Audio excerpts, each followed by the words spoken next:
स्वागत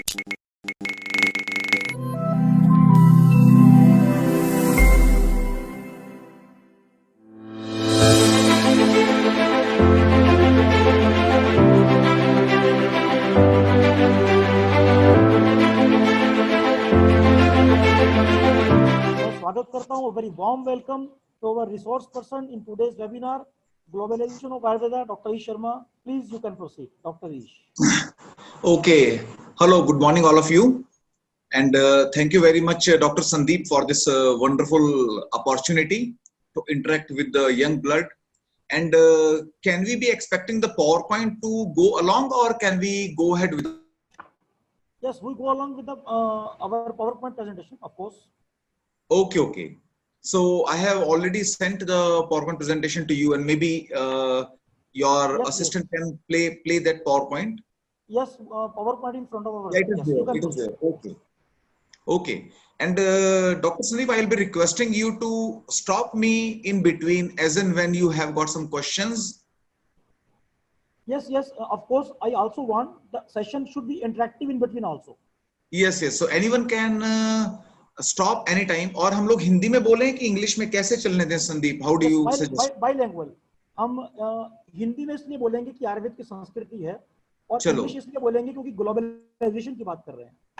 ठीक है, ज्यादा लोगों को अच्छे से समझ में आएगा तो हम लोग मिक्स लैंग्वेज ही चलने देंगे. एंड चलिए, let me start with the topic. I am doctor ईश शर्मा, और मैं और संदीप हम लोग नेशनल इंस्टीट्यूट ऑफ आयुर्वेदा में साथ में ही पोस्ट ग्रेजुएशन कर रहे थे. And since then we have got a very unique association. एक बहुत ही क्लोज रिलेशनशिप है हमारा, ये छोटे भाई की तरह है मेरे.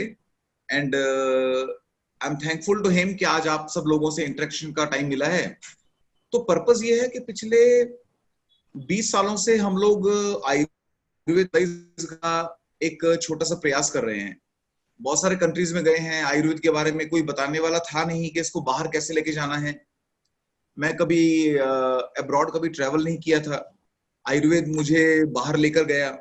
वहाँ क्या करना है, सभी कुछ आपको करना होता है. कोई आपको करवाने वाला नहीं है कि आपको रेडीमेड कुछ मिल जाए.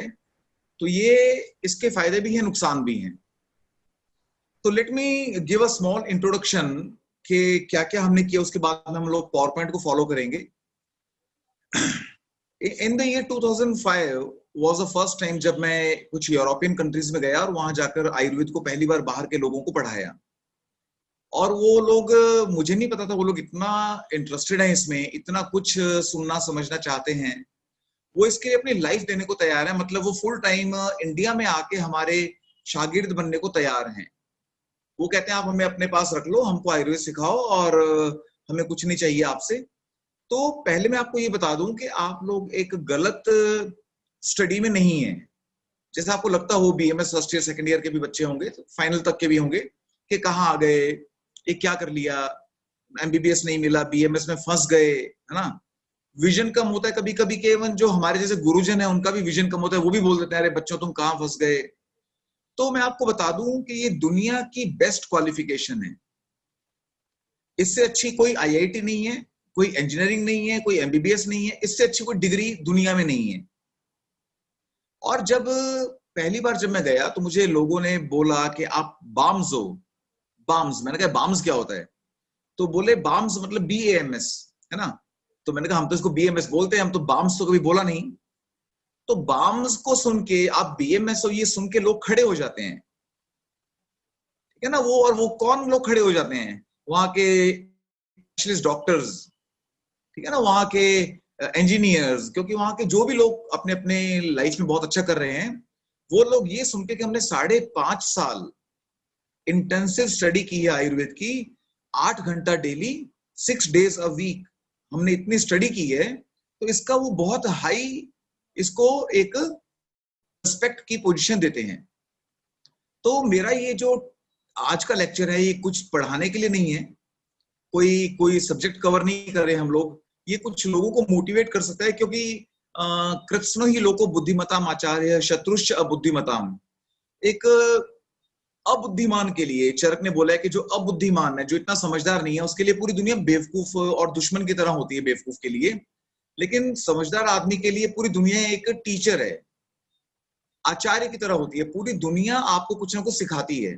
तो क्योंकि आप सभी लोग संदीप के स्टूडेंट हैं, बहुत ही बुद्धिमान हैं, तो इस छोटे से लेक्चर से भी आप बहुत कुछ सीख पाएंगे, प्रेरणा ले पाएंगे। मैं आपको बता दूं, पूरी दुनिया को आपकी रिक्वायरमेंट है। आप विश्वास के साथ आयुर्वेद में लगे रहिए। आपको एलोपैथी भी पढ़ना है, आयुर्वेद भी पढ़ना है, सब कुछ समझना है। Sandeep is role model. क्या आपको मॉडर्न को भी पढ़ना है, आयुर्वेद को भी पढ़ना है, लेकिन प्रैक्टिस सिर्फ आयुर्वेद की करनी है, ये संदीप से अच्छा आपको कोई सिखा नहीं सकता। You have got a live example, ना, he is leading by example. वो खुद आपको इतनी प्रेरणा देने के लिए अवेलेबल है। तो अभी हम बाहर का सिनेरियो डिस्कस यहाँ पे करने के लिए आज अवेलेबल हुए हैं। तो पहली स्लाइड पे मैं जाना चाहूंगा कि मोटिवेशन क्या है, हमें क्यों करना चाहिए, ग्लोबल आयुर्वेदा क्यों करना चाहिए, आयुर्वेदा को बियॉन्ड इंडिया क्यों ले जाना चाहिए। बियॉन्ड इसलिए ले जाना चाहिए, बियॉन्ड इंडिया, बिकॉज पूरी दुनिया को देखिए, अगर ये एलोपैथी एक सक्सेसफुल साइंस होती ना, तो आपकी मेरी हमको बीएमएस करने की कोई जरूरत नहीं थी। हम भी एमबीबीएस करते, हम कंपाउंडरी करते, नर्स बनते, फार्मासिस्ट बनते, वेटनरी डॉक्टर बनते, पर आयुर्वेद ना पढ़ते। अगर मॉडर्न साइंस अपने आप में कंप्लीट होती, एलोपैथिक अपने आप में बहुत ही इनकम्प्लीट है। एक्चुअली ये कुछ भी नहीं कर सकती है। छोटा मोटा मेकशिफ्ट अरेंजमेंट, मेकशिफ्ट जुगाड़ के अलावा इनके पास कुछ नहीं है। They are very clear. आपको आर्थराइटिस के लिए ये दवाई जिंदगी भर खानी है, फिर आपको उससे अल्सर हो जाएगा, तो अब आप देख लो कि अल्सर से बचना चाहोगे। अल्सर का दर्द प्यारा है कि आर्थराइटिस का दर्द प्यारा है? अल्सर प्यारा लगता है तो आर्थराइटिस की दवाई मत खाओ। आर्थराइटिस नहीं झेल सकते तो अल्सर को झेलो, ठीक है ना। हर दवाई के साइड इफेक्ट होते ही होते हैं, और वो लोग इसको बहुत ही नॉर्मली मानते हैं, ठीक है ना। क्वालिटी ऑफ लाइफ जो है, इतना आज एलोपैथी को चलते हुए करीब करीब 400 साल हो गए। पूरी दुनिया एलोपैथी को फॉलो करती है। इंडिया में हेल्थ बजट का 2% आयुर्वेद को मिलता है, नॉट आयुर्वेद को, आयुष को। आयुष को मिलता है 2%, एलोपैथी को मिलता है 98%, ठीक है ना। अगर एलोपैथी इतनी सक्सेसफुल होती तो हमें आयुष पढ़ने की आवश्यकता नहीं थी। लेकिन पूरी दुनिया जानती है, ग्लोबल रिक्वायरमेंट है कि एलोपैथी जो है वो प्रिवेंटिव नहीं है, उसका प्रिवेंशन बहुत वीक है। बीमार होने से पहले आपका उनसे कोई मतलब नहीं है, डॉक्टर बोलेगा आप आए क्यों हो यहाँ पे। लेकिन आयुर्वेद का प्रिवेंशन स्ट्रॉन्गेस्ट है। फिर हम बोलते हैं non chemical. Ayurveda purely non chemical है। दुनिया को नॉन केमिकल मेडिसिन की आवश्यकता है, क्योंकि केमिकल्स के साइड इफेक्ट बहुत ज्यादा हैं। एक छोटा सा एग्जांपल मैंने आपको पेन किलर्स का दिया कि आपको अपने जोड़ों के दर्दों से बचना है तो जिंदगी भर पेन किलर खाओ, फिर पेट में अल्सर हो जाएगा। अब देख लो आपको अल्सर चाहिए कि आर्थराइटिस चाहिए। लेकिन आयुर्वेद में आर्थराइटिस का इलाज कराओगे तो अल्सर नहीं होगा। तो ये नॉन केमिकल है, नॉन इन्वेजिव है। ये कोई सर्जरी, चीर फाड़ और ऐसी दवाइयां, मेथोट्रेक्सेट और थैलिडोमाइड वगैरह और टेरेटोजेनिक मेडिसिन और दुनिया भर के आपके आने वाली पुश्तों को जो रोग होंगे, थैलिडोमाइड का जो डिजास्टर हम लोग भूले नहीं है, ठीक है ना। तो पूरी दुनिया आपकी आने वाली जनरेशन तक खराब हो सकती हैं। ऐसी ऐसी केमिकल दवाइयां, बेकार बेकार दवाइयां आज मार्केट में आ रही हैं। आयुर्वेद में ये नहीं है। आयुर्वेद का सबसे बड़ा अगला प्लस पॉइंट है जो दुनिया चाहती है, वो है इंडिविजुअलिस्टिक, नॉन मैकेनिकल। दुनिया ने क्या किया, पैरासीटामोल की गोली बना दी। दुनिया में किसी को भी सिर में दर्द है, गोली खाओ पैरासीटामोल को। आप कौन हो? अगर आप गाय भैंस हो तो 5 ग्राम की गोली खा लो। अगर आप इंसान हो तो 500 मिलीग्राम की खा लो। अगर आप 1 साल के बच्चे हो तो 125 मिलीग्राम की खा लो। पैरासीटामोल सिर दर्द, ठीक है ना। उसके बाद चाहे आप जानवर हो, चाहे इंसान हो, चाहे बच्चे हो, चाहे बूढ़े हो, वेरी मैकेनिकल। आप इसमें एग्जिस्ट नहीं करते। ये ड्रग और रोगी की चिकित्सा पद्धति नहीं है, ये ड्रग और रोग की चिकित्सा पद्धति है। ये संदीप अग्रवाल के सिर के दर्द, संदीप अग्रवाल को ठीक नहीं करेगी, ये उसके सिर के दर्द को एड्रेस करेगी पैरासीटामोल। ये बहुत बड़ा लैकूना है। आयुर्वेद क्या है, इंडिविजुअलिस्टिक है। आयुर्वेद आपको देखेगा कि सिर के दर्द के 2 पेशेंट, कौन मोटा है कौन पतला है, किसका कोष्ठ कैसा है, प्रकृति कैसी है, दोषों की स्थिति क्या है। तो बहुत ही पर्सनलाइज्ड है, बहुत ही इंडिविजुअल काइंड का ये मेडिकल सिस्टम है। इसलिए पूरी दुनिया को ऐसी ही चिकित्सा पद्धति की आवश्यकता है, जो कि आयुर्वेद के अलावा दुनिया में कोई है नहीं। एक अच्छी बात कह लो, बुरी बात कह लो, कि आयुर्वेद को कोई कॉपी नहीं कर सकता, कोई डुप्लीकेट नहीं कर सकता। आप पंचमहाभूत को, त्रिदोष को, त्रिगुण को ट्रांसलेट नहीं कर सकते। इनके लिए कोई इंग्लिश शब्द नहीं बना। क्योंकि अंग्रेजों के पास इतना विजन नहीं है, वो फिलॉसफी नहीं है कि वो वात के लिए एक इंग्लिश टर्म निकाल सकें। वात को हम एयर नहीं कह सकते, पित्त को फायर नहीं कह सकते। तो हमारा इंडिया की तो कल्चर इतने, उसका ट्रांसलेशन ही पॉसिबल नहीं है, ठीक है ना। आयुर्वेद के अलावा दुनिया को ये सब जवाब देने वाला कोई है नहीं, और हमारे लिए ये तो दुनिया की रिक्वायरमेंट हो गई कि भी being preventive, non chemical, non invasive, individualistic दुनिया को चाहिए। हमारे लिए क्यों रिवॉर्डिंग है? हमारे लिए रिवॉर्डिंग है क्योंकि ये सोशली बहुत रिवॉर्डिंग है, हम सोसाइटी को ज्यादा हेल्दी बना सकते हैं। मेडिकली बहुत रिवॉर्डिंग है क्योंकि ये कंप्लीट मेडिकल साइंस है, एलोपैथी से बेटर है, साइड इफेक्ट नहीं करती है, प्रिवेंशन बहुत स्ट्रांग है, तो it is much better than allopathy. कहाँ 400 साल, कहाँ 10,000 साल का इतिहास, ठीक है ना।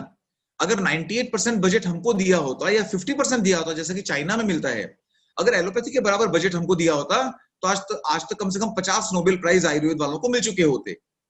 आयुर्वेद के हर पेज में एक नोबेल प्राइज छुपा हुआ है, लेकिन उस पर वर्क करने के लिए बजट चाहिए, गवर्नमेंट का सपोर्ट चाहिए, वो हमें अनफॉर्चुनेटली अवेलेबल नहीं है। पर हम कोई शिकायत नहीं कर रहे हैं, हमें अपना काम करना है, हमें बैठ के शिकायत नहीं करनी। हमारे पास इंडिविजुअल जो आयुर्वेद का एक अमोघास्त्र हमारे हाथ में आ गया, उसके दम पर हम कुछ भी कर सकते हैं, हमें किसी गवर्नमेंट के सपोर्ट की आवश्यकता नहीं है। मिलेगा तो और अच्छा करेंगे। ये प्रोफेशनली बहुत ही रिवॉर्डिंग है। हम में से जो लोग बीएमएस करने के बाद में एलोपैथी करते हैं, तो एलोपैथी करने में आपके पास रोज के आप 200 पेशेंट देख सकते हो, है ना, आप सक्सेसफुल हो सकते हो, लेकिन आपको जॉब सेटिस्फेक्शन नहीं मिलेगा कभी कि आपने आयुर्वेद पढ़ा, आयुर्वेद में आपको कुछ भी नहीं आता। एंड संदीप, तुम्हारा म्यूट है तुम्हारा कॉल, अगर तुम कुछ बोलना चाहो तो।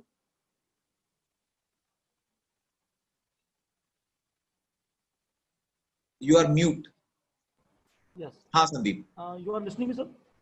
सर, आज बहुत सालों के बाद किसी ने ये बोला है कि वायु का वात ही होती है, पित्त पित्त ही होती है, कफ कफ ही होती है। हमने सारी उम्र बहुत सारे सिनेरियो ने इसी बात में लगा दी कि how we compare and how we give the new words equivalent to वात, until and unless what pitt cough is not demonstrated in its original state, we can't go in the Ayurved. I am very much happy, sir. Please continue, sir. मजा आ गया, आनंद आ गया sir. और अच्छा, अभी doctor Sandeep ने बहुत बढ़िया बात बोली है कि भाई एलोपैथी के चश्मे से आयुर्वेद को क्यों देखना, या अंग्रेजी के चश्मे से संस्कृत को क्यों देखना, क्यों वात को ट्रांसलेट करना है, क्यों पित्त को ट्रांसलेट करना है। डब्ल्यूएचओ ने ये बात बोली है। डब्ल्यूएचओ ने 2003 के एक डॉक्यूमेंट में क्या बोला कि जितने भी ये एलोपैथिक सिस्टम मेडिसिन है, और पूरी दुनिया के कंट्रीज को बोला कि किसी भी ऑल्टरनेटिव मेडिसिन को उन्हीं के एंगल से देखिए, वेस्टर्न अप्रोच से मत देखिए। आयुर्वेद को, चाइनीज को, योगा को एलोपैथी में फिट करके मत देखिए आप। ये हम नहीं बोल रहे, ये डब्ल्यूएचओ ने बोला 2003 में। तो पूरी दुनिया समझती है कि भाई वात को वात की तरह देखिए, वात को एयर की तरह देखने की गलती मत कीजिए, ठीक है ना। तो ये या संदीप, डॉक्टर ईश, आपने मुझे परमिशन दिया, मैं इसलिए बीच में बोल रहा हूँ। जैसे एक भ्रांति है समाज के अंदर, बच्चों में, और शायद एमडी करने के बाद पोस्ट ग्रेजुएट्स में भी एक इल्यूजन है, and that illusion is arise from the concept that कि अगर हम आम बात का निदान कर रहे हैं और आम बात की चिकित्सा करने जा रहे हैं, तो आपका ग्लोबलाइजेशन या आपका एक्सपीरियंस ये कहता है कि हमें उस आम बात को रूमेटॉइड आर्थराइटिस से कोरिलेट करना चाहिए, या either we have to go just help to diagnostic tool and go into the Ayurved to treat the patient. Please sir. बिल्कुल, ये हमें देखो, आपको आमवात के हिसाब से पेशेंट को देखना है, और आपको रूमेटॉइड आर्थराइटिस पूरा पता होना चाहिए कि रूमेटॉइड आर्थराइटिस की ऑटो इम्यूनिटी कैसे है, कैसे वो आपके साइनोवियल मेम्ब्रेन पर अटैक करता है, वहां पर कैसे पेनस फॉर्मेशन होता है, इन्फ्लेमेटरी सेल आते हैं, ठीक है ना, एक्सुडेट आता है। तो आपको एलोपैथिक पैथोलॉजी, एलोपैथिक टेस्टिंग, उसमें ईएसआर क्यों बढ़ता है, आरए फैक्टर का क्वालिटेटिव क्वांटिटेटिव क्या टेस्ट है, वो आपको सब पता होना चाहिए। आपको उसके एक्सरे चेंजेस जो है सब पता होने चाहिए। वो अच्छी बात है, पता होने चाहिए, लेकिन गलती कहां पे करते हैं? गलती करते हैं जब आप उसके लिए मेथोट्रेक्सेट, क्लोरोक्विन और स्टेरॉइड लिखना शुरू कर देते हैं, वो आपकी गलती है। आप उसके लिए अंग्रेजी दवाइयां मत लिखिए, पूरा एलोपैथी को समझिए, पर दवाइयां एलोपैथिक मत लिखिए, आयुर्वेद दवाइयां आप इस्तेमाल कीजिए, ये मेरा सजेशन है। Please sir, proceed. बीच में क्वेश्चंस आ रहे हैं वातपित्त के बारे में, उनको फिलहाल अभी मैं नहीं लेना चाहता, बिकॉज हम आयुर्वेद पढ़ाने के लिए आज यहाँ पे नहीं आए हैं। आयुर्वेद पढ़ाने के लिए आपके पास में संदीप है, पूरी फैकल्टी है। अभी हमारे पास टाइम बहुत कम है, 40-45 मिनट की मीटिंग होती है, तो हम लोग ग्लोबलाइजेशन पे बात करते हैं, जो कि आप में से कुछ लोगों की लाइफ बदल सकता है। Sir, doctor Ish, sir, we have, if you permit, we have number of hours and number of minutes. Our Zoom has a time capacity more than 1.5 hour. Maximum go up to 2 hours. Okay. But क्योंकि एक इंसान के बोलने की capacity होती है, तो हम चल सकते हैं। परफेक्ट। फिर अगर टाइम बचेगा तो संदीप हम लोग अलग अलग क्वेश्चंस भी लेते रहेंगे, एंड बीच में जो भी क्वेश्चन इस टॉपिक के बारे में आता है उसको हम वहीं पे रोक के उस क्वेश्चन को वहीं पे लेंगे। थैंक यू, ना इंटरेक्टिव रखेंगे। Okay sir. अच्छा, फिर क्या है कि आयुर्वेद में खासियत क्या है जो एलोपैथी में नहीं है? हम यहाँ पे एलोपैथी की बुराई करने के लिए इकट्ठा नहीं हुए, है ना, लेकिन हम एक कंपैरिजन हो ही जाता है। आयुर्वेद एक स्पिरिचुअल साइंस है। ये आपके सिरदर्द के अलावा आपको एज ए ह्यूमन बीइंग, आप में यम नियम का पालन और आपका धर्म अर्थ काम मोक्ष का जो पुरुषार्थ चतुष्टय है, उन सबको एड्रेस करता है। आयुर्वेद का अवतरण क्यों हुआ? आयुर्वेद का अवतरण इसलिए हुआ कि मोक्ष प्राप्ति के लिए ये जो टूल मिला है हमको, शरीरम माध्यम खलु धर्म साधनम, ये धर्म साधन का जो टूल मिला है, ये मशीन खराब ना हो जाए। इस मशीन की शरीर की सर्विस के लिए आपको आयुर्वेद मिला है, ताकि आप धर्म अर्थ काम मोक्ष को फॉलो करते हुए मोक्ष की प्राप्ति कर सके। ये आयुर्वेद का सिद्धांत है, इस मशीन को ठीक रखना, उतना सा उद्देश्य आयुर्वेद का। फाइनेंशियली मैं आपको बता दूं, कोई एलोपैथिक डॉक्टर फाइनेंशियली उतना अर्न नहीं कर सकता जितना हम कर सकते हैं आयुर्वेद में। हम पेशेंट से 50 रुपए नहीं लेते हैं, हम पेशेंट से 50,000, 1 लाख, 2 लाख, 5 लाख उस ट्यून में चार्ज करते हैं। अभी मेरे एक सीनियर डॉक्टर, आपको जान के हैरानी होगी, मैं खुद सुन के हिल गया था। अभी मेरे एक सीनियर डॉक्टर ने बोन मैरो के कैंसर के पेशेंट से 50 लाख रुपया डिमांड किया।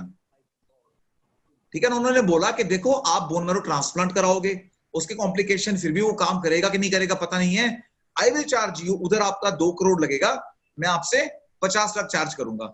मेरा ये कहने का मतलब नहीं है कि आप पेशेंट को लूट लो, पेशेंट को लूटने का मतलब नहीं है, लेकिन हमारे पास फाइनेंशियल क्रंच कभी नहीं हो सकता। हम अपना जितना चाहें, क्योंकि हम कोई दुकानदार नहीं है, हम कोई त्रिफला बेच के 10 रुपए का त्रिफला 12 रुपए में नहीं बेचने के लिए बैठे हैं यहाँ पे। हम लोग 10 रुपए का त्रिफला 10,000 रुपए में देंगे, क्योंकि उसके पीछे हमारा दिमाग, हमने जिंदगी दी है।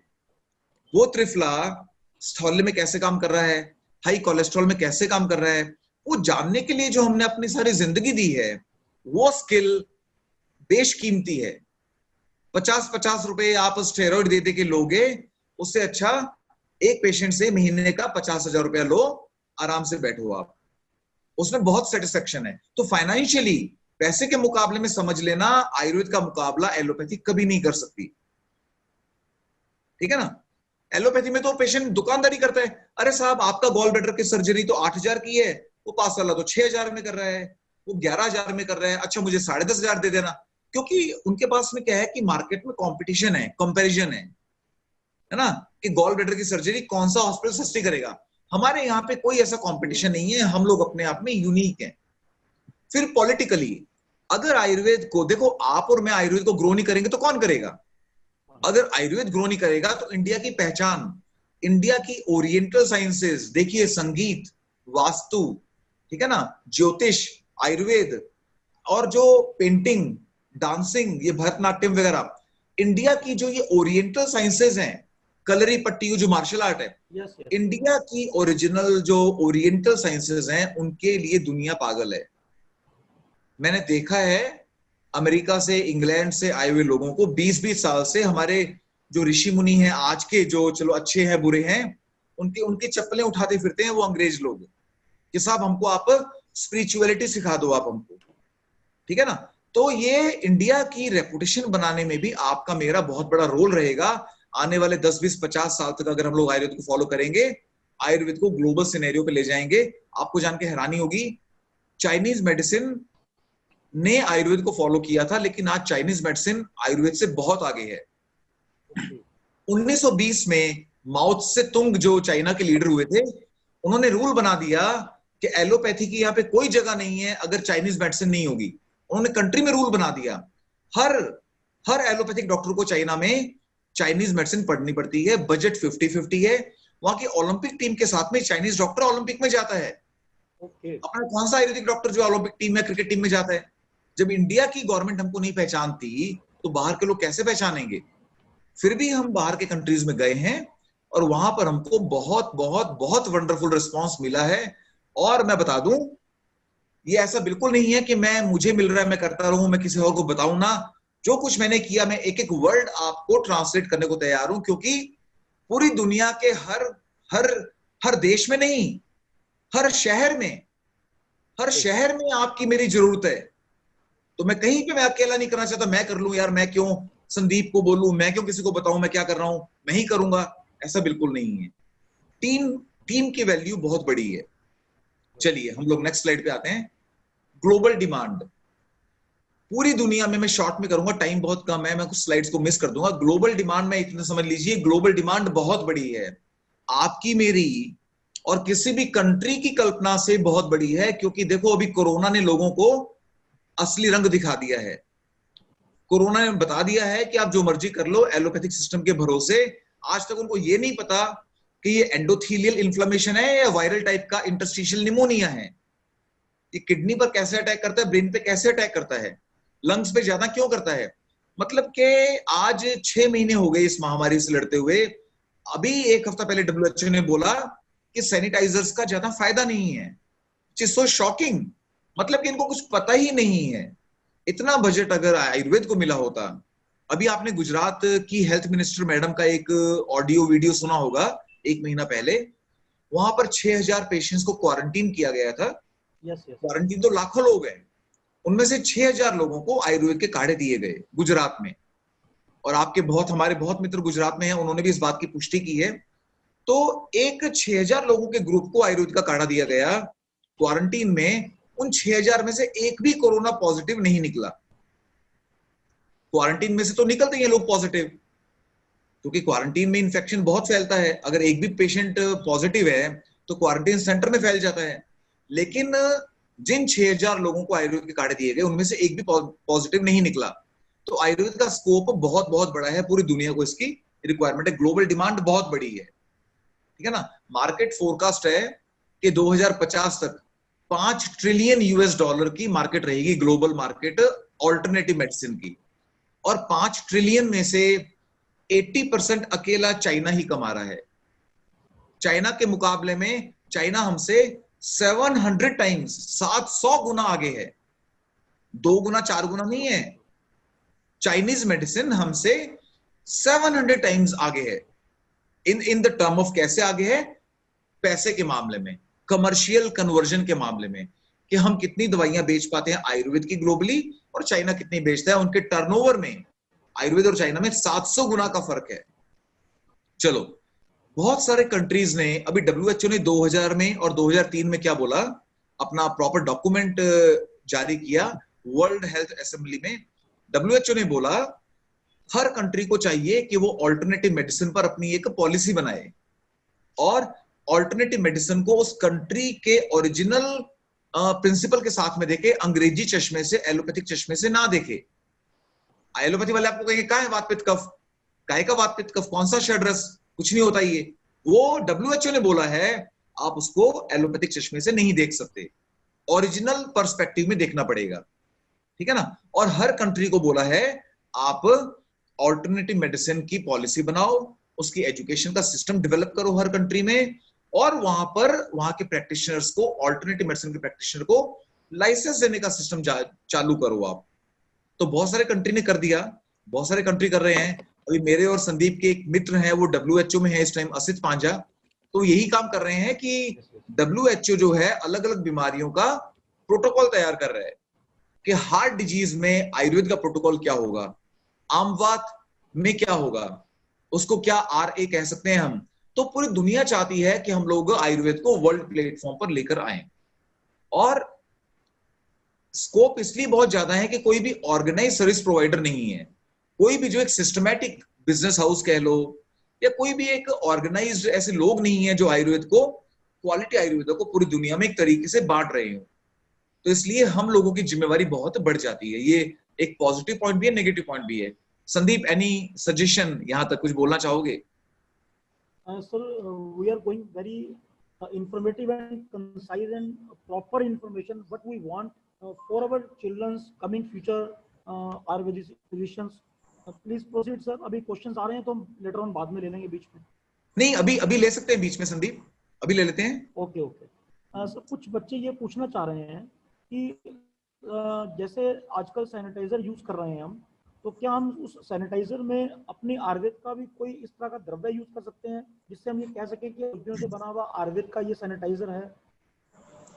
देखिए, टेक्निकली इसमें दो बातें हैं. पहली बात तो ये है कि आपको जैसे सोडियम हाइपोक्लोराइट है, वो डिसइंटीग्रेट करता है वायरस को. अगर आप लैब में देखो, हमारे पास तो वायरस अवेलेबल ही नहीं है. अगर हम ट्राई करना चाहें कि हमारा गिलोय, अश्वगंधा, मुलट्ठी क्या वायरस पे काम करता है, क्योंकि ये वायरस जो है ये पब्लिक डोमेन में अवेलेबल नहीं है कि मैं कल्चर करके इसको बना लूंगा और मैं इस पे टेस्ट कर लूंगा, है ना. तो ये कहना थोड़ा मुश्किल है. जो प्रॉपर एजेंसीज है हमारी, जो ICMR फंडेड एजेंसीज हैं, मेडिकल कॉलेजेस हैं, वो लोग इसको करें कि वो नीम, है ना, और मुलट्ठी या कपूर, इनके सैनिटाइजर बनाएं, बना के देखें कि क्या वो इफेक्टिव है कि नहीं है. पहली बात. सेकंड, मैंने जो अभी जो चल रहा है प्रैक्टिकली, जो चीज चल रही है वो ये है, सोडियम हाइपोक्लोराइट के आपको पता है कि स्मेल बहुत गंदी होती है ना. तो उसमें बहुत हमारे मित्रों ने कपूर है ना, और इवन के पुदीन हरा है, ऐसा बहुत कुछ हमारे मित्रों ने उसमें मिला मिला के और एलोवेरा जेल मिला दिया. उससे उसकी कंसिस्टेंसी, खुशबू और फ्रेग्रेंस वगैरह अच्छी हो गई. लेकिन वो एक कॉस्मेटिक करेक्शन है. लेकिन क्या सोडियम हाइपोक्लोराइट को हटा के केवल गिलोय के पानी से हाथ धोना या केवल नीम के पानी से हाथ धोना, क्या वो वायरस को पूरी तरह हटा देगा कि नहीं, ये हमें अभी क्लेम नहीं करना चाहिए, स्टडी के बाद करना चाहिए. लेकिन कीपिंग इट वेरी सिंपल, किसी भी सैनिटाइजर के बजाय साबुन से हाथ धोना मच मच बेटर है, बिकॉज सैनिटाइजर जो है वो कैंसर वगैरह कर सकते हैं. क्योंकि आप ये मान के चलो, ये सैनिटाइजर से आपका पीछा छूटने वाला नहीं है. ये सैनिटाइजर कोई 2-4 महीने का नहीं है, ये आपकी जिंदगी का हिस्सा बनेगा. सबकी जेब में मोबाइल की तरह सैनिटाइजर की भी छोटी बोतल 24 घंटे रहा करेगी. वो दिन आने वाले हैं.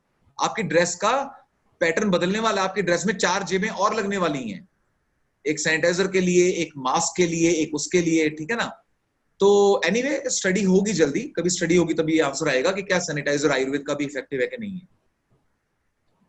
Sir doctor, in my point of view, जैसा कि आपने कहा, तो मुझे ऐसा लगता है कि हमें भारतीय संस्कृति और आयुर्वेद के मौलिक सिद्धांतों को समय की डिमांड के अकॉर्डिंग लेटेस्ट टेक्नोलॉजी से जोड़ते हुए चलेंगे, तभी समय के अनुसार विश्व या बाकी लोग हमें देख पाएंगे.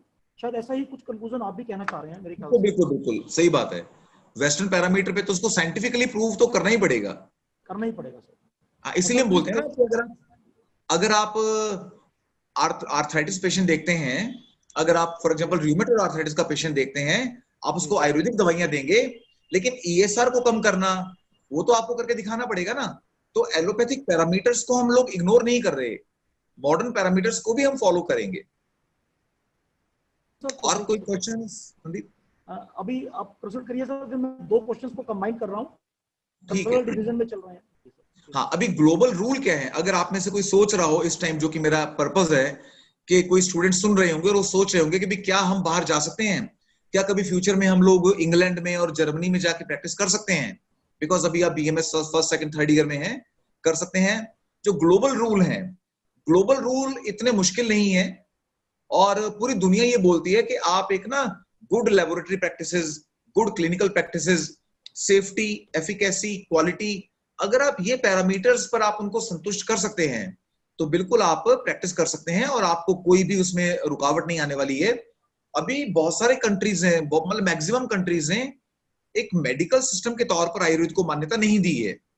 लेकिन हर कंट्री में और हर जगह पर आपको आयुर्वेद के चिकित्सक मिलेंगे जो प्रॉपर ट्रीटमेंट भी कर रहे हैं. वहां की गवर्नमेंट इतना बोलती है कि भी आप ऐसा क्लेम मत करो कि भी हम आपकी शुगर की दवाई छुड़वा देंगे, हम आपका कैंसर ठीक कर देंगे. आप कैंसर का ट्रीटमेंट भी करो, शुगर का भी करो, सब बीमारी का ट्रीटमेंट करो, लेकिन अनसाइंटिफिक क्लेम नहीं करना. और जब पेशेंट देखेगा कि आपकी दवाइयों से कैंसर ठीक हो रहा है, शुगर कंट्रोल में आ रही है, एलोपैथिक दवाइयां छूट गई हैं, वो लोग अपने आप आपके पास में आएंगे. और लोग आपका इंतजार कर रहे हैं, लोगों को, पूरी दुनिया की पॉपुलेशन को इसकी बहुत आवश्यकता है। और यूरोप में इसको करना कम टाइम कंज्यूमिंग है। अगर आप ये प्रूव कर देते हैं कि अश्वगंधा पिछले 15 साल से यूरोप में बिक रही है, यूज हो रही है, या अश्वगंधा मोर देन 30 इयर्स कहीं पर भी इंसानों में यूज हो रही है, तो यूरोप उसको परमिशन दे देता है। हमारे पास तो 3000 सालों का डॉक्यूमेंटेशन है। जो संहिताएं हैं ये प्रूवन है।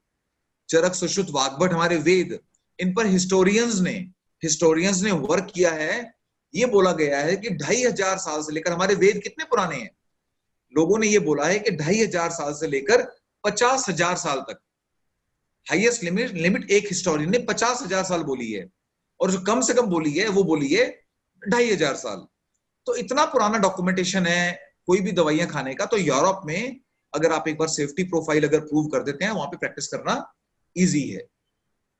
एक बार जो बहुत बड़ा नुकसान हम लोगों को हुआ था इन द ईयर 2001, या संदीप? हमारे बहुत सारे कॉलेज के बच्चों में, और भी बहुत सारे कॉलेजेस में मैं विजिट करने, या सभी के माइंड में एक प्रश्न हर वक्त भंवर की तरह घूमता है कि क्या विदेशों में जाने के लिए आयुर्वेद को किसी और तरीके से पढ़ना होता है, या जो आयुर्वेद आप और हम यहाँ इंडिया आयुर्वेद का आधार विदेशों में जाके हमारी गरिमा और हमारे एंथुजियाज्म का रीजन बनता है? Please sir. Okay, very good. मैं आपको बता दूं, आयुर्वेद यही है, आपको कोई अलग आयुर्वेद नहीं पढ़ना, केवल इसको और स्ट्रांगली बोलना है। आयुर्वेद की जो हमारी संहिताएं हैं, पूरी दुनिया इसको फॉलो करती है। आपको जान के हैरानी होगी कि बड़े बड़े इंस्टीट्यूट में, बहुत सारे कंट्रीज में गया हूं, बड़े बड़े इंस्टीट्यूट्स में आयुर्वेद की गलत पढ़ाई कराई जा रही है। कहीं से भी कुछ ले लिया, उनको रसगुणी विपाक का नहीं पता, षड्रस गलत तरीके से लिखा हुआ है, वही लोग बेचारे पढ़ रहे हैं, उनको बताने वाला कोई नहीं है। अभी मैं आपको एक बात बता दूं, आप लोग कितने सही डिग्री में हैं। अभी मैंने ऑस्ट्रेलिया में, मेरा किसी पेशेंट से कुछ बातचीत हुई, तो मुझे पेशेंट ने बताया, थोड़ा ट्रीटमेंट लेने के बाद में वहां से कोई पेशेंट आया था, उसने बताया कि वहां पर एक लेडी आयुर्वेद कर रही है, वो बहुत सक्सेसफुल कर रही है। उस लेडी की क्वालिफिकेशन क्या है जो उसकी वेबसाइट पे लिखी हुई है? उसने क्या लिखा? Trained for 3 weeks under BMS doctor. एक बीएमएस डॉक्टर के अंडर में मैंने 3 हफ्ता ट्रेनिंग ली है, ये उसकी क्वालिफिकेशन है। इस पर वो एक बहुत ही अमीर, बहुत ही सक्सेसफुल आयुर्वेदा डॉक्टर बन गई, और बेचारे बीएमएस लोग नौकरी ढूंढ रहे हैं उसके पास में। मतलब कि मुझे आके आयुर्वेद वाले लोग ये बोलते हैं, हमारे बच्चे स्टूडेंट ये बोलते हैं कि सर हम बाहर जाके क्या पढ़ें और क्या स्टडी करें कि हम लोग वहां पे कोई कंपाउंडरी कर लें, नर्सिंग कर लें, है ना, पैरामेडिकल कोर्स कर लें। मैं उनको बताता हूं कि बीएमएस की वैल्यू कीजिए, आप वहां पर पढ़ने के लिए नहीं जाएंगे, आप वहां पर पढ़ाने के लिए जाएंगे। आप स्टूडेंट नहीं, आप टीचर हैं। आपने बीएमएस पढ़ लिया, उसी को अच्छे से पढ़ लो, उससे बड़ी कोई डिग्री नहीं है। तो बिल्कुल केवल आप में एक कम्युनिकेशन स्किल होना चाहिए, ठीक है ना, आपको बातचीत करना आना चाहिए। तो बीएमएस यही है, यही आयुर्वेद है, यही बाहर है, यही इंडिया में। सर मैं आपकी बात को अगर आप कहें तो मैं एक बात और कह दूं आपकी बात के साथ, कि जैसे हम घर पे अगर दाल खाते हैं, उड़द की दाल, तो हम उस उड़द की दाल को एक बहुत अच्छे सिविलाइज्ड रेस्टोरेंट में जाके, we not giving the order by the उड़द की दाल, हम लोग बोलते हैं एक दाल मखनी लाइए आप। तो शायद हमें अपनी आयुर्वेद का जो प्रेजेंटेशन है वो इतना अच्छी तरीके से, सुडौल तरीके से रखना है कि दूसरी भाषा वाला भी हमारी भाषा को अपने मतलब में समझ सके, सो दैट उसकी इंपॉर्टेंस और उसकी ग्रेविटी एग्जैक्टली उसी तरीके से उस पर जा सके। तो बहुत अच्छा लग रहा है सर, प्लीज कंटिन्यू करिए आप, बहुत अच्छा लग रहा है। बिल्कुल बिल्कुल ठीक बात है। ये जो है ना, जो पैकेजिंग है, आप अपने आप को प्रेजेंट कैसे करते हैं, ये बहुत इंपॉर्टेंट है। और आप अपनी वैल्यू अच्छे से लगाइए। आपकी मेरी वैल्यू कम हो सकती है, आयुर्वेद की वैल्यू कम नहीं है, तो आप आयुर्वेद को भी वहां रिप्रेजेंट कर रहे हैं। तो आप ऐसा नीचे नहीं कि आपको कहीं भी झुकना नहीं है आपको, ठीक है ना। तो चलिए, अभी एक जैसे क्वेश्चन आया है कि भी हमारे आर्म्ड फोर्सेस में, रेलवेज में बहुत जगह पर जो है आयुर्वेद अलाउड नहीं है। हमारे जो गुरु लोग हुए हैं पिछले 25, 30, 40 सालों से, वो लोग स्ट्रगल कर रहे हैं कि भी कम से कम इंडिया अपनी जो गवर्नमेंट में, आर्मी में, रेलवे में, है ना, आयुर्वेद की डॉक्टर को पोस्टिंग दे। लेकिन वो चलो क्या है कि देखो 1947 में हम फिजिकली आजाद तो हो गए, लेकिन मानसिक गुलामी अभी गई नहीं है हमारी। हम लोग मानसिक तौर पे अभी भी गुलाम हैं। अभी भी हम लोग जो है अंग्रेजी बोलना, कोट पहनना, उसी को जो है सिविलाइज्ड मानते हैं, ठीक है ना। तो ये बहुत बहुत प्रॉब्लम है कि भाई हमारी गवर्नमेंट जो है वो इसको ड्यू प्लेस अभी तक देने में उतनी कामयाब नहीं हुई है। बिल्कुल जैसे कि आर्म्ड फोर्सेस का पूछा, आर्म्ड फोर्सेस को और रेलवेज को और हर तरह के सेक्टर में बीएमएस लोगों की एंट्री होनी चाहिए। चलिए हम लोग आगे शुरू करते हैं, ग्लोबलाइजेशन पे बात करते हैं, वो बीच में रह जाएगा टॉपिक। Yes sir. डब्ल्यूएचओ की जो गाइडलाइंस हैं वो हर कंट्री को मोटिवेट करती हैं, हर कंट्री को मोटिवेट करती हैं कि आप आयुर्वेद को और बाकी ऑल्टरनेटिव मेडिसिन को आप रिकॉग्नाइज करने की दिशा में काम कीजिए, साइंटिफिक काम कीजिए, वहां के लोगों को बुलाइए, यहाँ पे वहां के लोगों को बुला के अपनी मेन सिस्टम में इनकॉर्पोरेट कीजिए और आयुर्वेद के प्रिंसिपल्स को फॉलो कीजिए। इसके लिए बहुत सारी डॉक्टर संदीप आप लोगों को बताएंगे बाद में, बहुत सारी इंटरनेशनल चेयर एस्टेब्लिश हुई हैं।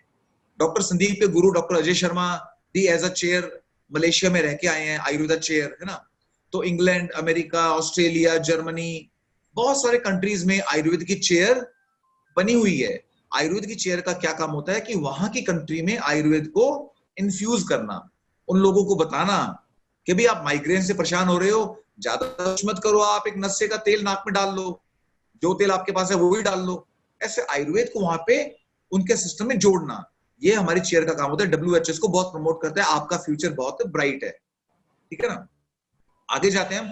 तो डब्ल्यूएचओ ये सब काम कर रहा है, ये सब काम कर रहा है। क्यों कर रहा है ये काम? डब्ल्यूएचओ ये काम इसलिए कर रहा है कि इंसान को एक चूज करने की आजादी मिले। अगर मुझे गॉल ब्लैडर में स्टोन है तो मुझे आजादी हो कि मैं भी कॉलिसिस्टेक्टमी करवाऊंगा, सर्जरी कराऊंगा गॉल ब्लैडर की, या मैं आयुर्वेदिक ट्रीटमेंट लेना चाहूंगा। अभी तक तो क्या है कि आपको आजादी नहीं है, बाहर के लोगों को, उनके पास तो एक ही ट्रीटमेंट अवेलेबल है, उनके पास ऑप्शन नहीं है। डब्ल्यूएचओ कहता है कि भाई इंसान को ऑप्शन अवेलेबल होने चाहिए, उसकी मर्जी हो, उसकी मर्जी हो कि भाई वो आयुर्वेद लेना चाहता है, चाइनीज लेना चाहता है, योगा करवाना चाहता है, या एलोपैथी करवाना चाहता है, आप उसको एक ऑप्शन दीजिए। इसलिए कॉम्प्लीमेंट्री ऑल्टरनेटिव मेडिसिन को डब्ल्यूएचओ बहुत प्रमोट करता है। प्रॉब्लम कहां पे आती है? प्रॉब्लम, बहुत बड़ी प्रॉब्लम क्या आती है कि इंडिया को बड़े बड़े प्लेटफॉर्म पर एक ऑब्जर्वर स्टेटस नहीं मिला हुआ। ऑब्जर्वर स्टेटस का क्या मतलब होता है? जब आप ऑब्जर्वर हो तो आपको वहां की मीटिंग में इनवाइट किया जाएगा, है ना। दुनिया भर में, जो इंडिया में आयुर्वेद के जो बड़े बड़े शेयर होल्डर्स हैं, आयुर्वेद के जो ऑफिसर्स हैं, उनको किसी भी इंटरनेशनल मीटिंग में बुलाया नहीं जाता। आयुर्वेद के लोगों को बुलाते नहीं है और आयुर्वेद के खिलाफ डिसीजन दे देते हैं, बिना आयुर्वेद के लोगों को पूछे मीटिंग में आयुर्वेद के अगेंस्ट डिसीजन दे देते हैं। तो इसलिए इंडिया को ऑब्जर्वर स्टेटस लेने के लिए फाइट करना पड़ेगा कि भी आयुर्वेद पे डिसीजन हो तो इंडिया से पूछे बिना ना हो। अभी आप इमेजिन कीजिए, डब्ल्यूएचओ एक मीटिंग करता है कि भाई चाइनीज मेडिसिन कैसे काम करती है, वहां पे कोई चाइनीज डॉक्टर को बुलाएंगे ही नहीं, और चाइनीज मेडिसिन के खिलाफ अगर वो एक रूल बना देंगे तो ये तो गलत होगा ना। तो कम से कम आप एक्सपर्ट को तो बुलाइए, आप उसको बुलाइए, बात सुनिए, उसकी बात से आप संतुष्ट नहीं है तो बोलिए भी आयुर्वेद कोई काम नहीं करता, हम आयुर्वेद को डिलीट कर रहे हैं, कोई बात नहीं। लेकिन अभी तक क्या होता है, आयुर्वेद के पर्सन को बिना बुलाए, क्योंकि इंडिया को ऑब्जर्वर स्टेटस हासिल नहीं है, उसके लिए गवर्नमेंट को ट्राई करना पड़ेगा। अभी 2001 में हमारे साथ बहुत बड़ी ट्रेजेडी हुई थी। इंग्लैंड में यूरोपियन यूनियन की बहुत बड़ी मीटिंग में आयुर्वेद को उन्होंने इतना डिग्रेड कर दिया कि उसको केवल जादू से ऊपर रखा, only better than magic. Magic जैसे कि जो जादूगरी है, जादूगरी टोटली नॉन साइंटिफिक है, आंखों का धोखा है। तो क्या बोला कि ये तो आयुर्वेद कुछ नहीं है, जादूगरी से थोड़ा बेटर है, हम एलोपैथी से मुकाबला तो क्या करेंगे। उन्होंने आयुर्वेद को इतना डाउनग्रेड किया, क्यों? कि आयुर्वेद के लिए वहां बोलने वाला कोई इनवाइटेड ही नहीं था। तो ये चलो आपकी मेरी प्रॉब्लम नहीं है, गवर्नमेंट की प्रॉब्लम है, गवर्नमेंट इस परेशानी को दूर करेगी। अगले टॉपिक पे आते हैं, हम क्या कर सकते हैं, गवर्नमेंट जो करेगी करेगी। अभी हमारा नेक्स्ट स्लाइड है, व्हाट कैन वी डिलीवर, हम लोग क्या कर सकते हैं। एक मैं आपको ये मेरी इस टॉक का सबसे इंपॉर्टेंट एक सेंटेंस मैं आपको बोलने वाला हूं। अभी कुछ लोग सो गए होंगे तो जाग जाओ, ये एक बात सुन लो फिर सो जाना आप, ठीक है। वो ये है कि हमें एकेडमिक चैनल से एंट्री करनी है बाहर, एकेडमिक्स को लॉन्च करना है आपको। आपको पहले आयुर्वेद पढ़ाना है लोगों को। देखो, पढ़ाने के अपने बहुत पैसे मिलते हैं आपको। हम पिछले 15 साल से आयुर्वेद पढ़ा रहे हैं बाहर के लोगों को। पढ़ाने से क्या होता है, पैसे बहुत मिलते हैं। आप लीगल कंट्रोवर्सी में नहीं पड़ते कि अरे साहब ये तो कैंसर का ट्रीटमेंट कर रहा था, वहां जेल हो जाएगी आपको, वो चक्कर भी नहीं है। तीसरे नंबर पर आप उनके गुरु बन जाते हैं, बिकॉज आप हैं तो टीचर तो गुरु होता है। जब आप उनके गुरु बन जाते हैं तो वो आपको फॉलो करते हैं, आपका रिस्पेक्ट करते हैं। तो डायरेक्टली आपको जाके दुकान नहीं खोलनी है वहां पे, लो जी मैं अश्वगंधा ले आया, मैं 10 रुपए की अश्वगंधा लाया, 12 रुपए की बेचूंगा, 20% फायदा, मजे आ गए। आपको कोई दुकान नहीं खोलनी। आपको सबसे पहले सरस्वती माता के थ्रू ही लक्ष्मी माता को अप्रोच करना है, पैसे के पीछे डायरेक्टली नहीं भागना। तो सबसे पहले हम जो कर सकते हैं, मैं आपको ये सुझाव दूंगा, हमें एकेडमिक मॉडल डेवलप करने चाहिए for old age care, skin care, basics of Ayurveda, Ayurveda dietetics, आचार रसायन, दिनचर्या ऋतुचर्या, है ना, cancer care, cancer prevention, diabetes care, कुछ भी हजारों मॉड्यूल केयर, है ना, और मे बी टेलर्ड प्रेगनेंसी जिसको हम बोलते हैं, अपना जो मासानुमासिक परिचर्या है गर्भिणी की, वो हो गया, संतति उत्पादन, जेनेटिक डिसऑर्डर्स हैं। तो आप को क्या करना चाहिए, इन सब पर आपको स्टडी के मॉड्यूल बनाने चाहिए। आपने स्किन केयर पे बना, हाँ संदीप क्या एक हमारे एमडी डॉक्टर हैं, क्योंकि हमारे बच्चे भी जुड़े हुए हैं, तो मैं फिर भी बिना नाम लिए आप तक प्रश्न पहुंचा देता हूं। तो ये कह रहे हैं कि हम लोग इतनी सर्जरी डिपार्टमेंट में, शलाक्य डिपार्टमेंट में अच्छे इंस्टीट्यूट से जब पीजी करके आते हैं, सर्जरी सीखते हैं, तो आपका कंट्रीज का सर्वे क्या कहता है कि हम जो सर्जरी सीख के आते हैं लीगली उसको अलाउड नहीं किया जाता, तो क्या उसके अलावा भी कोई स्कोप शल्य चिकित्सक के पास रह जाता है अब्रॉड के अंदर, या सर्जरी ही एकमात्र माध्यम है और उसको परमिशन भी नहीं दी जा रही है? तो what is the scope in surgery department even after getting experience and illegal declared by the CCI in surgery? तो प्लीज। ओके, देखिए ये बात ठीक है कि अगर आप सर्जरी में पोस्ट ग्रेजुएट हैं, शल्य में, आपने शल्य में पोस्ट ग्रेजुएशन किया, हमारे बहुत सारे मित्र हैं जो शल्य में पीजी करने के बाद में वो एलोपैथिक सर्जरी करने लग जाते हैं, है ना, एलोपैथिक सर्जरी कर रहे हैं वो इंडिया में और अच्छी कर रहे हैं, चलो अपना बढ़िया काम चला रहे हैं। लेकिन आप बाहर जाके तो आप एलोपैथिक सर्जरी नहीं कर सकते, बिकॉज आप आयुर्वेदिक शल्य के पोस्ट ग्रेजुएट हैं, तो वहां पे सर्जरी वगैरह आप नहीं कर सकते। लेकिन अगर आप जो ओरिजिनल आयुर्वेदिक सर्जरी है ना, शार सूत्र है या जो अनुशस्त्र है या और जो शल्य के हमारे जो जलौका है, रक्तावसेचन है, अगर आप पैरासर्जिकल प्रोसीजर्स को, अग्निकर्म है, शार कर्म है, अगर आप उनको फॉलो करते हैं तो उनको, उनके टेकर्स बहुत हैं। अगर एक बार आप वहां पे प्रॉपर स्टैब्लिश हैं तो आप वो बिल्कुल कर सकते हैं, शार सूत्र वगैरह कर सकते हैं, आपको करना चाहिए। लेकिन आप एलोपैथिक सर्जरी को तो फॉलो नहीं कर सकते आयुर्वेद के पोस्ट ग्रेजुएट होने के बाद में। एक लेकर बात हूं, मैं शालाक्य की बात हूं, शालाक्य जितना स्कोप तो आयुर्वेद में किसी का नहीं है, क्योंकि इतनी बीमारियां शालाक्य तंत्र की, IENT डेंटिस्ट्री की इतनी बीमारियां हैं और जिनका एलोपैथी में कोई इलाज नहीं है। आज से 5 साल पहले मुझे जर्मनी में एक पेशेंट मिला था, उसे मैनियर्स डिजीज थी, उसे सीवियर टिनिटस था। तो वो 51 साल का व्यक्ति था, उसने मुझे क्या बोला कि मैं अपनी बीमारी से इतना परेशान हो गया हूं कि I want to commit suicide, Meniere's disease से मैं इतना परेशान हो गया हूं। तो एलोपैथी का तो मतलब शालाक्य की डिजीजेस का, बहुत सारी बीमारियों का, प्रोग्रेसिव मायोपिया है, रेटिनाइटिस पिगमेंटोजा है, ब्लाइंडनेस है, मैकुलर डीजनरेशन है ना, डायबिटिक रेटिनोपैथी है, रेटिनल, ऑल रेटिनल डिसऑर्डर्स।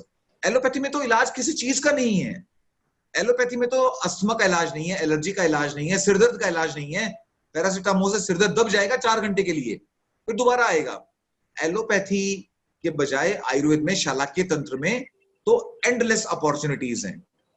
आपको जान के हैरानी होगी कि ब्लाइंडनेस के पेशेंट्स अच्छे अच्छे आयुर्वेद इंस्टीट्यूट्स में आते हैं। ब्लाइंडनेस के पेशेंट्स, ब्लाइंडनेस कई तरह की होती है, ठीक है ना, technical blindness, legal blindness, social blindness, कई तरह की ब्लाइंडनेस होती है। कि कितना आपका विजन है, ठीक है ना, आप सोशली ब्लाइंड है कि लीगली ब्लाइंड है कि टेक्निकली ब्लाइंड है, वो सब है ना। तो उन ब्लाइंड लोगों का विजन भी एनआईए में और साउथ इंडिया में कई जगह पर रिपोर्ट्स आई, उनका विजन इंप्रूव हुआ है, ब्लाइंडनेस भी रिवर्स हुई है, जिसका कि हम मानते हैं कि कोई इलाज ही नहीं है। तो बिल्कुल आयुर्वेद इन सब में बहुत कामयाब हो सकता है। ये संदीप। बहुत सारी क्वेरीज जो मैं आंसर बना के अपने सराउंडिंग्स में देना चाहता हूँ, क्योंकि एक ऐसा व्यक्ति जो बाहर की तरफ से आया हो, जो देशाटन करके आया हो, उसकी बात को सुनने वाले को थोड़ा इंटरेस्ट इसलिए भी आता है कि जो व्यक्ति हमारे पास बैठा है ये तो रोज ही बोलता है, पता नहीं ये ठीक बोलता होगा, पता नहीं ये कैसा बोलता होगा। लेकिन जब कोई बाहर वाला व्यक्ति घर वाली बात को रिपीट करता है तो आसपास के लोगों को लगता है कि यार जो कह रहे थे वो जेन्युइन थे। तो इस बात का भी एक वेबिनार के माध्यम से बहुत ग्रेट इम्पैक्ट जाता है कि मेरी जो बहुत सारी प्रयास थे बहुत वर्षों से, आपने कुछ क्षणों में आसान कर दिया मेरी बात को। तो सर प्लीज प्रोसीड करिए। नहीं, बिल्कुल बिल्कुल संदीप, ये बहुत सही बात बोली है तुमने। भाई हमने कभी योग को हमने कभी वैल्यू नहीं दी।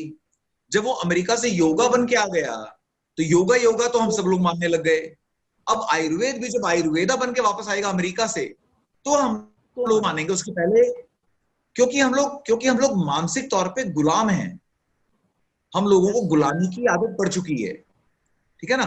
तो हमें अपनी घर की मुर्गी दाल बराबर लगती है, ठीक है, चाहे वो आपके है ना। तो इसलिए हमें अभी आपके पास में संदीप जैसे व्यक्तित्व आपके पास में गाइड करने के लिए अवेलेबल है, उनका फायदा उठाइए, आंखें खोलिए, जाग जाइए और अपनी यात्रा स्टार्ट कीजिए। ओके, हम क्या कर सकते हैं, मैं आपको कहना चाहूंगा, हम लोग एकेडमिक मॉड्यूल डेवलप कर सकते हैं। उसके बाद में आपके स्टूडेंट में से निकलेंगे आपके पेशेंट, आपके स्टूडेंट की फैमिलीज बनेंगी आपकी पेशेंट, और वो आपसे कन्विंस्ड होंगे क्योंकि आप उनके गुरु हैं।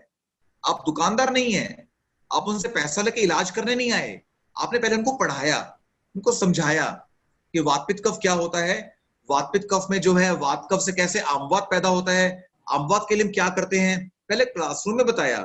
फिर वो बोलेगा अरे हाँ सर, आप जो आमवात की बात कर रहे हैं, रूमेटॉइड आर्थराइटिस का तो पेशेंट तो मेरी मदर भी है, मेरी वाइफ भी है। फिर वो आपसे ट्रीटमेंट लेगा तो वो ज्यादा कन्विंस्ड होगा। तो सबसे पहले आपको स्टडी पर फोकस करना है, स्टडी मॉड्यूल बनाने हैं। स्टडी मॉड्यूल अगर आपने एक बार बना लिए, वो आपको जिंदगी भर की कमाई देते रहेंगे, आपको दोबारा कुछ नहीं करना। एक बार हम हमारे पावर पॉइंट प्रेजेंटेशन बन गए ना, घुमा घुमा के उसको पढ़ाते रहो बार बार, और फीस लेते रहो लोगों से। कोई मेहनत नहीं, कोई सामान नहीं, कोई क्लिनिक का किराया नहीं, कुछ नहीं। हम लोग अपनी एक पेन ड्राइव उठा के चल देते हैं, खाली हाथ कहीं भी पहुंच जाते हैं दुनिया में। पेन ड्राइव लगाई, पावर पॉइंट खोला, चैप्टर 1 2 3 4 50 चैप्टर पढ़ाए और आगे पैसे लेके वापस। तो एकेडमिक जो है, सरस्वती देवी की यहाँ पे जो जो वैल्यू है वो सबसे इंपॉर्टेंट है। उसके बाद में आता है कि आप क्लिनिक्स कर सकते हैं। हाँ संदीप। एक हमारे डॉक्टर हैं, वो मेरे पर्सनल व्हाट्सएप पे प्रश्न पूछ रहे हैं। हाँ। उनका प्रश्न ये है कि उनको आपका लेक्चर, आपके विचार बहुत प्रैक्टिकल और बहुत अनुभवी लग रहे हैं। तो वो आपसे ये पूछना चाह रहे हैं कि सर बहुत सारे वेबिनार अटेंड किए हैं, आपका ग्लोबल पर्सपेक्टिव वाली सोच से क्या आंसर होना चाहिए इस बात का कि ये जो कोविड-19 चल रहा है, आप क्या आयुर्वेद के पर्सपेक्टिव में रिकमेंड करना चाहेंगे? तो वो सेशन के चुंबकीय प्रभाव को देखते हुए आपके मुख से सुनना चाह रहे हैं इस बारे में। देखिए, अभी तो पिछले 2 महीने से भाई, चाहे संदीप हैं, चाहे मैं हूं, चाहे आप सभी लोग हैं, अभी हम सब लोग ही कोविड-19 की बात कर रहे हैं, है ना। कोरोना के अलावा तो आजकल कोई टॉपिक ही नहीं बच गया किसी के पास में पूरी दुनिया में। तो पीछे हमने कोरोना पर बहुत सारे वेबिनार्स दिए, उसका मैं क्रक्स आपको बताना चाहूंगा बहुत ही शॉर्ट में। देखिए, अभी तो कोविड-19 आया, कल को इबोला 20 आएगा, कल को जो है सार्स 22 आएगा, फिर 25 आएगा, ठीक है ना।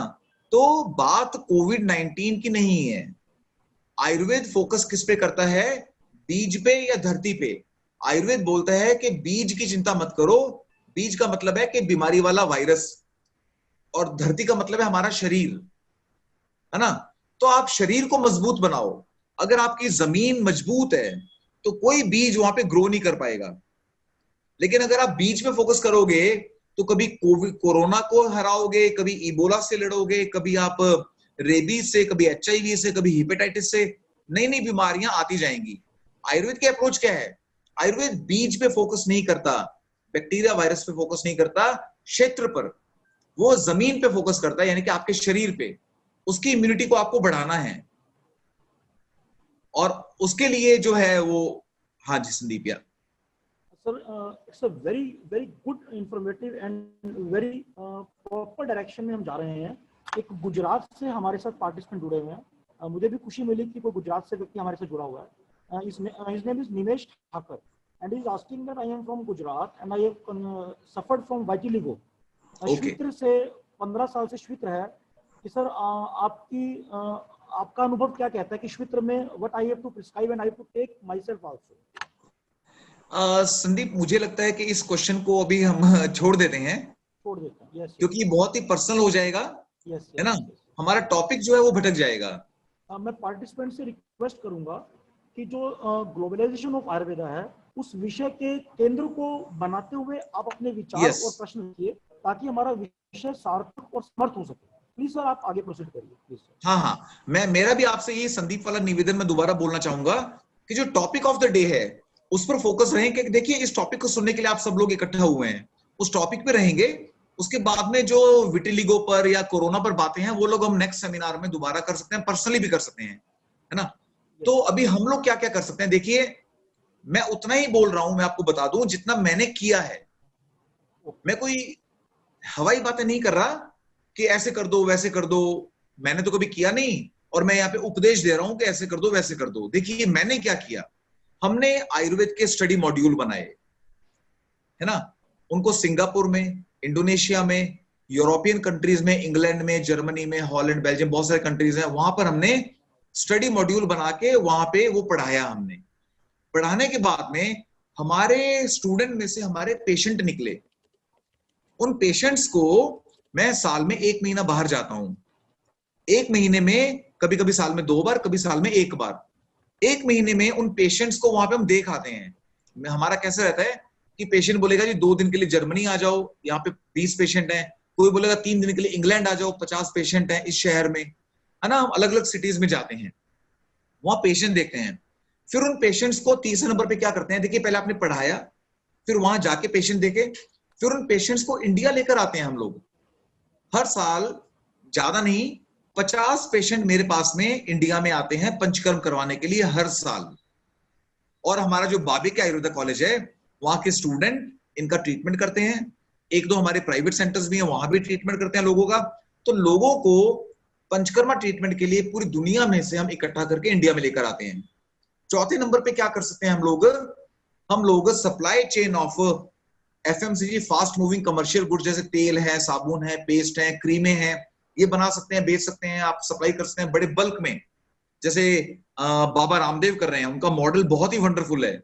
उनके जितना कंट्रीब्यूशन तो किसने किया होगा, है ना। कमर्शियली इतना सक्सेसफुल मॉडल है वो। तो आपको हर चीज, तेल, घी, पेस्ट वगैरह, वो सब अगर आप फार्मेसी खोलना चाहें, दवाइयां, सिंगल हर्ब्स, च्यवनप्राश वगैरह ओटीसी प्रोडक्ट हैं जो कि पेशेंट डायरेक्टली खरीद के ले जाएगा, या सिंगल हर्ब्स आप अपना नेट पे डाल दिए। मैं आपको एक छोटा सा चैलेंज देता हूं, एक अच्छी वेबसाइट पे डालिए कि जेन्युइन क्वालिटी का त्रिफला अवेलेबल है, और मार्केट से उसका रेट डालिए 5 गुना। आपको कितनी आपके पास में इंक्वायरीज आ जाएंगी। तो आयुर्वेदिक दवाइयां बना के सप्लाई करना, सिंगल हब सप्लाई करना, ओटीसी प्रोडक्ट, च्यवनप्राश जैसे ओटीसी प्रोडक्ट बनाना और सप्लाई करना, और फास्ट मूविंग कमर्शियल गुड्स, साबुन, तेल, क्रीम, ये वो शैम्पूज वगैरह, ये सब बनाना। तो इस तरह 4-5 काम, स्टडी, पेशेंट को वहां जाके देखना, पेशेंट्स को इंडिया लाना, और हब्स की सप्लाई करना। ये आपके कमर्शियल काम है जो कि आपको बहुत बहुत ऊंचा लेके जा सकते हैं। कोई क्वेश्चन संदीप, फिर आगे चलते हैं हम लोग। अभी तो नहीं है सर, अभी तो चलिए, नहीं, आप आगे चलिए सर। तो आयुर्वेदा टूरिज्म जो है ना, हमने इस वर्ड को हम बहुत प्रमोट करते हैं, not medical tourism, Ayurveda tourism. और आयुर्वेदा के लिए लोगों को इंडिया लेकर आते हैं। और आपको मैं बड़ी इंटरेस्टिंग बात बताना चाहूंगा कि जब हम लोगों को इंडिया लेकर आते हैं, उनमें से बहुत सारे लोग पहली बार इंडिया आते हैं। जो पहली बार इंडिया आते हैं तो उनको हम क्या बोलते हैं कि आपको ना हम आगरा भी घुमाने ले जाएंगे, या आप हमारे पास में मोगा में आए हो तो हम आपको अमृतसर गोल्डन टेम्पल दिखाएंगे, या शिमला ले चलेंगे आपको घुमाने के लिए। आपको जान के हैरानी होगी, आज तक एक भी पेशेंट बाहर नहीं गया देखने के लिए। पहली बार इंडिया आके वो आगरा नहीं जाते, जयपुर नहीं जाते, अमृतसर नहीं जाते, वो कहते हैं कि हम अपनी बीमारी के लिए आए हैं सर, हमें कहीं नहीं घूमना फिरना। हमको लगता है बेचारे बोर ना हो जाएं, थोड़ा सा घुमा भी दें टूरिज्म के नाम पर, लेकिन वो लोग इतने कमिटेड हैं। और ये तो कहने की जरूरत ही नहीं है कि बाहर से केवल वो व्यक्ति आएगा जिसका एलोपैथी में इलाज नहीं है। एलोपैथी में इलाज नहीं है तभी वो जर्मनी से, इंग्लैंड से, फ्रांस से, अमेरिका से हमारे पास आ रहा है। अगर एलोपैथी में इलाज होता तो वहीं पे करवाता ना, यहाँ क्यों आता वो? तो हम सिर्फ असाध्य रोगों को लेते हैं। मैं आपको ये बात एक बता दूं, और हमारे पास ओनली इनक्यूरेबल पेशेंट आते हैं, क्योंकि आयुर्वेद ने क्या बोला है, यावत नास्ति निरिंद्रिय तावत चिकित्सा कर्तव्य। आयुर्वेद ने क्या बोला, असाध्य की चिकित्सा मत करो। असाध्य की चिकित्सा करोगे तो अपयश की प्राप्ति होगी, असाध्य की चिकित्सा करने पर अपयश मिलेगा। लेकिन ये भी बोला कि चिकित्सा नास्ति निष्फला, आपको चिकित्सा निष्फल नहीं होगी, आपको कोई ना कोई एक्सपीरियंस तो देगी वो। और जब तक पेशेंट जिंदा है, यावत नास्ति निरिंद्रिय तावत चिकित्सा कर्तव्य कालस्य कुटिला गति, काल की गति कुटिल है। आप कभी भी चिकित्सा करने से पेशेंट को मना नहीं कर सकते। हाँ, आप उसको मिसगाइड मत करो कि देखो जी आपका कैंसर तो मैं यूं ठीक कर दूंगा, आप तो मुझे ये 10 लाख रुपया दे दो, मैं आपका कैंसर ठीक कर दूंगा। ऐसा रॉन्ग क्लेम नहीं करना। हम क्या बोलते हैं, हम एक प्रयास करेंगे। आपको कैंसर है, ठीक है, एडवांस कैंसर है। अभी मल्टीपल माइलोमा का लास्ट स्टेज का एक कैंसर का पेशेंट तिब्बत से, एक्चुअली सिंगापुर से आया था, तिब्बतन मॉन्क था वो, बाबे के आयुर्वेदिक कॉलेज में रहकर गया 2 महीने के लिए, पंचकर्मा करवा के गया। वो multiple myeloma bone marrow cancer का लास्ट स्टेज का कैंसर था। हमारे स्टूडेंट्स ने, आप डॉक्टर त्रिभुवन पारीक थे, अगर कोई कुरुक्षेत्र से यहाँ पे है तो, बिलासपुर एरिया से, हमारे जूनियर वहां पे पंचकर्मा के डॉक्टर थे, डॉक्टर त्रिभुवन पारीक। हम लोगों ने मिलके, वो मिस्टर कुंगा नाम का पेशेंट था, उनको ठीक किया। इस बात को आज 2017, 4 साल हो चुके हैं। 4 साल लाइफ नहीं होती मल्टीपल माइलोमा के लास्ट केस की। बोन मैरो ट्रांसप्लांट उसको 3-4 बार हो चुका था। अभी वो पेशेंट आयुर्वेद के ट्रीटमेंट के बाद में बिल्कुल ठीक है। जबकि उस पेशेंट को लेने के लिए मैंने इतना मना किया था, सिंगापुर से पेशेंट आया था, हमने बोला था इसको ले नहीं सकते हम, बोन मैरो कैंसर का लास्ट स्टेज है ना, और इसको जो है कैल्शियम इतना बढ़ा हुआ है ब्लड में, और डॉक्टर ने बोला है कि 4th स्टेज है, तो इसको कैंसर हुए कम से कम क्या है कि 3 साल हो चुके थे, इतनी लाइफ होती नहीं है। तो हम लोग लेना नहीं चाहते थे, मजबूरी में लेना पड़ा। वो हमारा एक स्टूडेंट था, फोर्स करने लग गया कि सर लेना ही पड़ेगा, लेना पड़ेगा। मैंने कहा चलो भाई ठीक है, चिकित्सा करना हमारा कर्तव्य है, हमको दावा नहीं करते, चलो ठीक, हमने की, कोशिश की। आयुर्वेद की गरिमा इतनी बड़ी है, मैं आपको एक बार बता दूं, आयुर्वेद इतना महान है कि अगर आप कोई गलत ट्रीटमेंट भी करेंगे आयुर्वेद से, वो भी सही होगा। मतलब आयुर्वेद इतना इतना ग्रेट है कि उसमें कुछ गलत हो नहीं सकता अगर आप सच्चे मन से करेंगे तो, ठीक है ना। चलिए, तो बिल्कुल आपको आप शमन चिकित्सा, शोधन चिकित्सा, general clinic, speciality clinic Ayurveda में आप लोग स्टार्ट कर सकते हैं। आपकी रेपुटेशन फैल जाती है बाहर कि जी वो जो बिजनौर नाम का छोटा सा शहर है, वहां पर एक डॉक्टर संदीप अग्रवाल है, वो किडनी के पेशेंट का इलाज करते हैं मान लो, या स्किन का करते हैं, लिवर का करते हैं, तो लोग दुनिया भर से ढूंढते हुए आपके पास आएंगे, ठीक है ना। आप जहां बैठे हैं लोग वहां पहुंचेंगे। और मैं नेक्स्ट स्लाइड पे आ गया हूं, प्रोस्पेक्टिव कंट्रीज कहां पे हैं, कौन कौन से कंट्रीज जहां से मुझे अच्छा रेस्पॉन्स मिला है। पूरी यूरोपियन यूनियन, यूरोप के पूरे 26 countries, north America including US and Canada, Australasia मतलब ऑस्ट्रेलिया, न्यूजीलैंड, और एशियन कंट्रीज जहां पे मैं पर्सनली गया हूं, सिंगापुर, इंडोनेशिया, है ना। इन कंट्रीज में जहां पे मैंने किया है, यहाँ पर बहुत बहुत स्कोप है, ये बहुत वंडरफुल स्कोप है यहाँ पे। अभी आपको मैं एक एग्जांपल, मैं नेक्स्ट स्लाइड पर आ गया हूँ, यूएसए का एक एग्जांपल दिखाया है मैंने कि कैसे वो $1000 एक महीने का चार्ज करते हैं पढ़ाने का। अगर आपके पास में 10 स्टूडेंट आ गए तो 10 स्टूडेंट का एक महीने का आपको $10,000 मिलेगा पढ़ाने का। और $10,000 आज अच्छे अच्छे लोगों की सैलरी नहीं है। $10,000 पर मंथ अगर आपको महीने में 10 स्टूडेंट मिलते हैं तो आप नेट पे ढूंढ लेना कि स्टडी मॉड्यूल, आयुर्वेद के स्टडी मॉड्यूल कितने महंगे बिकते हैं, कैसे उनको पढ़ाया जाता है। और डॉक्टर संदीप के पास में तो इंस्टीट्यूट है, अगर आप इंस्टीट्यूट की तरफ से वो प्रोग्राम लॉन्च करेंगे फिर तो कमाल हो जाएगा। यूरोपियन यूनियन, नेक्स्ट स्लाइड पे आ गया, जहां पे मैंने खुद पढ़ाया है। यूरोपियन यूनियन में 18 दिन एक साल में हम लोग पढ़ाते हैं जाके, ओनली 18 दिन की क्लास लगती है, 9 वीकेंड्स, 9 सैटरडे 9 संडे, एक साल में मैं जाके उनको पढ़ाता हूँ, बाकी उनको होमवर्क करना होता है, ठीक है ना। इस तरह मिडिलसेक्स यूनिवर्सिटी उसने एलोपैथिक डॉक्टर्स के लिए एक एमएससी आयुर्वेद करके प्रोग्राम शुरू किया था मिडिलसेक्स यूनिवर्सिटी लंदन में। वो कभी चलता है, कभी बंद हो जाता है, कभी 2 साल बंद हो गया, कभी 5 साल बंद हो गया, फिर चल गया। एक श्रीलंका का आयुर्वेदा डॉक्टर उनका डायरेक्टर था आज से 7-8 साल पहले, अभी मुझे लेटेस्ट पता नहीं है। इसके अलावा टेम्स वैली यूनिवर्सिटी है एक इंग्लैंड में, टेम्स वैली यूनिवर्सिटी, उसने भी बीए और एमए आयुर्वेदा करके प्रोग्राम चलाया, और बाकी जो आसपास की कंट्रीज है तो कर ही रहे हैं। और यूरोपियन यूनियन में श्री श्री आयुर्वेदा, डेविड फ्रॉली, महर्षि, इन सबके सेंटर्स बहुत सक्सेसफुली चल रहे हैं।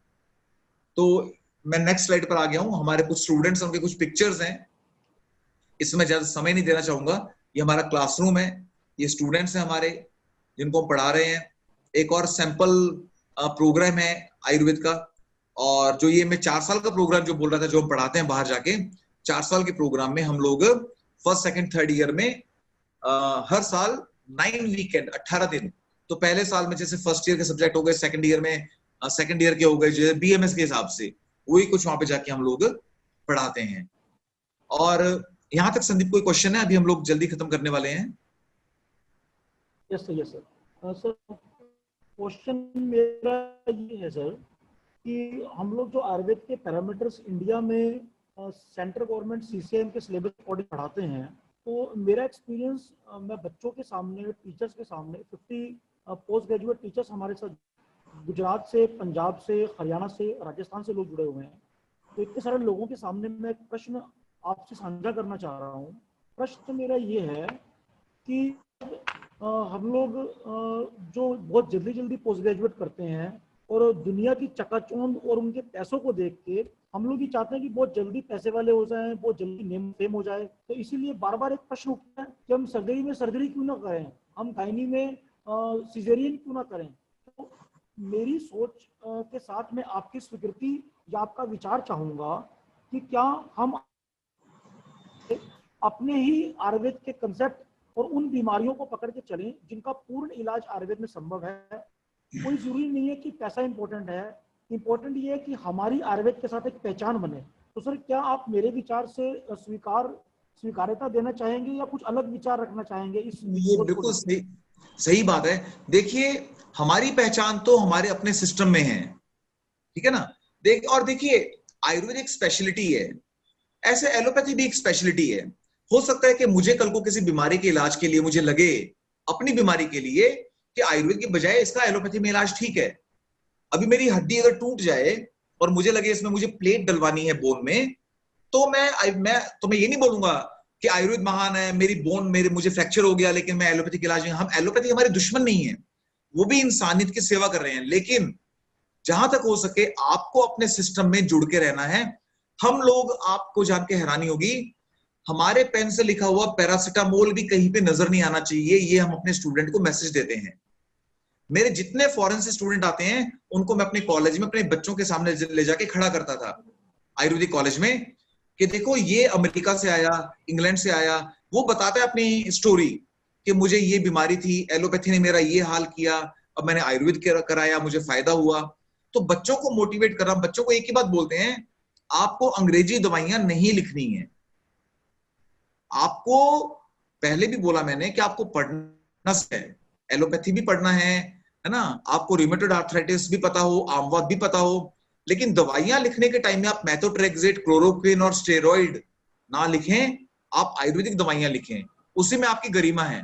और तभी आपके पास में एलोपैथिक डॉक्टर भी आपके पास में पेशेंट बन के आएंगे।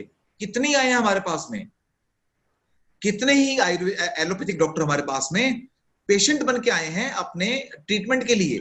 जैसे हम आयुर्वेदिक डॉक्टर हैं, हम इलाज कराने एलोपैथिक वाले के पास जा सकते हैं, अगर हमको लगता है फ्रैक्चर हो गया, कोई काम है, जाना पड़ेगा तो जाना चाहिए, वो भी आते हैं।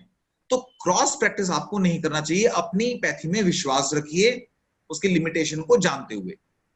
तो बिल्कुल Sandeep, you are very much right, यही होना चाहिए। तो क्या सर सेशन को आगे लें या हमारा टाइम आपके अकॉर्डिंग क्या इच्छा है सर आपकी? अभी हमारा टाइम 1 घंटा पूरा हो गया सेशन का, जैसे मैं बस आपसे मांगा था। हाँ, मैं ना ये संदीप तुम्हारे लिए पर्सनली एक मैसेज है, for Vivek group of colleges है ये।